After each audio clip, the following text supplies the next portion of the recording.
Many people living near Hill Air Force Base say they're paying close attention to what's happening in Iran right now. Some are hopeful the military action will bring peace to the Middle East.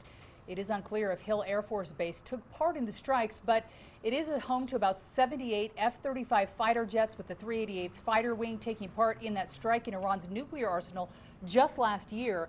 Hill is also one of the Air Force's largest installations by both population and overall area. Following the U.S. Israeli joint strikes on Iran, GasBuddy projecting up to a 30-cent increase in gas prices per gallon as early as tonight. They say they've already seen Colorado prices increase by 20 cents a gallon. Larger changes likely on the way. Samantha Hoffman went to some gas stations in St. George today. So Samantha, drivers are keeping a close eye on these prices.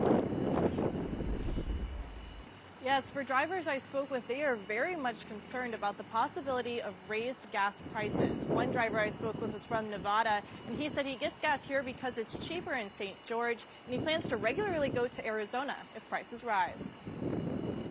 It's not good. I wish things were cheaper. St. George drivers feel gas is already expensive and are bracing for increased prices. I think it can affect a lot of people. I mean, just driving to even work or stuff costs quite a bit of money just because it takes gas. John Treanor with AAA Utah says crude oil prices have traded about $7 to $9 more than before the strikes. Nothing affects your gas prices more directly than the price of crude oil. It represents about 60% of what you pay at the pump. So when crude oil goes up, your gas prices likely will go up as well. Petroleum analyst with GasBuddy Matt McLean says 20% of the world's oil supply passes through the Strait of Hormuz, which borders Iran and major oil exporters Saudi Arabia, Kuwait, Iraq, and Qatar. He says while the U.S. gets most of their oil supply from the Americas, any disruptions along the strait will impact prices nationwide. If the Strait of Hormuz is shut down or affected by the war, that's going to really squeeze supply chain. And that means prices could go up or supplies could be delayed. People I spoke with say gas prices will be a huge factor in planning whether to travel. I feel like already I'm kind of like a little stingy with gas just because it costs so much.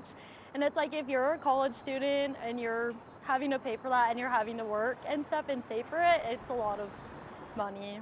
I drive around a lot, I like exploring, and if I gotta pay for gas even more than I have to, it's gonna be inconvenient. GasBuddy added that there will be no shortage of gasoline in the U.S., but prices will rise in Utah, with no clear timeline of when the conflict will end. Live in St. George, Samantha Hoffman, KUTV News.